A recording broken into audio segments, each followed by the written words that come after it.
दोस्तों, संभव दूत में आपका स्वागत है। आज संभव दूत का टीम पहुंचा है तरोनी गांव, जो कि मिथिलांचल का प्रमुख गांव में से एक गांव आता है। यहाँ पे बहुत से विद्वान, बहुत से पंडित, बहुत से कथाकार और इतिहासकार भी हैं और सरकारी स्थान पे भी अहदा प्राप्त किए हुए हैं। तो आज मैं पहुंचा हूँ सुभाष झा के यहाँ, जहाँ की पंचोपचार के साथ पूजा पाठ हो रहा है। तो मैं यहाँ के प्रमुख पंडित जी अपना नाम बताएंगे और ये पूजा पाठ क्यों कर रहे हैं उसके विषय में बताएंगे। पंडित जी, अपना नाम बताइए। जय श्री सीताराम, जय भगवती। समस्त भक्तगणों को जय माता दी।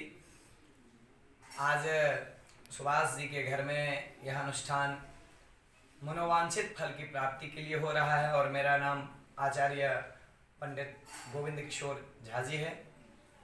मैं कामेश्वर सिंह दरभंगा विश्वविद्यालय का छात्र हूँ, अध्ययनरत हूँ और कर्मकांड के क्षेत्र से जुड़ा हुआ हूँ, जो मेरे कौलिक रूप से भी चल रहा है और मैं इसको अपने बचपन से देखता आ रहा हूँ और करता आ रहा हूँ। विधिवत अनुष्ठान की शब्दी जो प्रक्रिया है उसके अनुकूल जो वेदी की व्यवस्थाएं होती है, देवी देवताओं का आवाहन होता है और विधिवत उनका सविधि वेद मंत्र के साथ में शविधि पूजन होता है।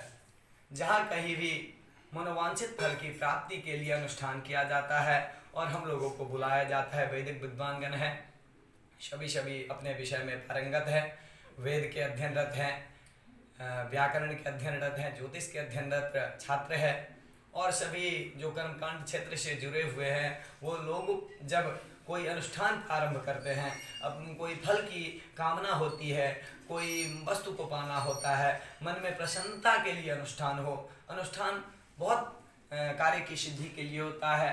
एक कोई कार्य की पूर्ति हो गया, कोई कार्य पूर्ण हो गया, मन प्रसन्न है और इसके उपलक्ष्य में कराया जाता है। दूसरा, किसी चीज़ की प्राप्ति करनी है, किसी चीज़ को प्राप्त करना है, मन में इच्छा है और देवी देवताओं का अनुष्ठान किया जाता है।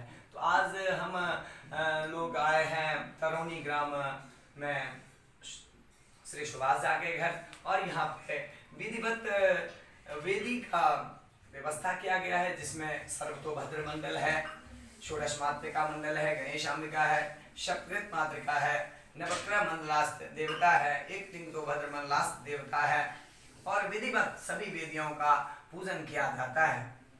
इस पूजन के क्रम में हम लोग शुक्ल यजुर्वेद के मंत्र का प्रयोग करते हैं, जिस मंत्र के द्वारा मनोवांछित फल की प्राप्ति कराई जाती है। विधिवत हम लोगों ने संकल्प किया, हम लोगों का वरण हुआ है और श्री सुभाष झा जी जो इस गांव से वास्ता रखते हैं, इस गांव का बहुत प्राचीन इतिहास रहा है।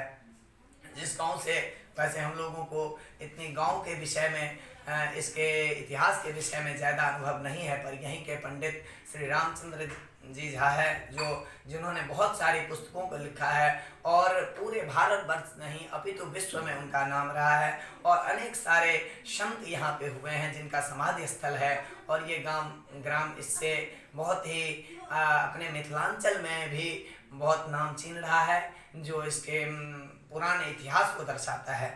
और रहा हम लोगों के कर्मकांड की बात, तो हम लोग विधिवत शुक्ल यजुर्वेद के अध्ययन पूर्वक व्याकरण के, मैं 90 व्याकरण का छात्र हूँ और विधिवत मैंने 90 व्याकरण का अध्ययन किया है, उसके साथ में शुक्ल यजुर्वेद का भी अध्ययन किया है और सभी देवी देवताओं के पूजन का विधिवत क्रम हमने जाना है, क्योंकि कर्मकांड मेरा बचपन से कौलिक रूप से चला आ रहा है और मैं इसी क्रम से अपना सारा कर्मकांड करवा रहा हूँ। धन्यवाद गोविंद जी। हमारे बीच हैं सुभाष झा जी जो कि इस अनुष्ठान को रखे हैं, तो बताएंगे कि ये अनुष्ठान को किस लिए रखे हैं। अनुष्ठान जो है इसलिए रखा है कि आचार्य जी बताए हैं कि जिसका मनोकामना पूर्ण हो जाता है उसको शिव लगता है, जो पूर्ण होने वाला है जो चलो उसके लिए रखा जाता है। तो यहाँ जो है अनुष्ठान रखे हैं तो कुछ मनोकामना है वो पूर्ण हो, इसीलिए अनुष्ठान रखे हैं। धन्यवाद। जैसा कि दुर्गा सप्तशती में बताया गया है, यम यम चिंतयते कामम तम तम प्राप्नोति निश्चितम। भगवती के अनुष्ठान करने से जो मन में कामनाएं रहती है, सारी मनोकामनाओं की पूर्ति हो जाती है और सारा जो कुछ विधान रहता है उसके हिसाब से पूजा पाठ करने से उसका विधिवत फल प्राप्त होता है।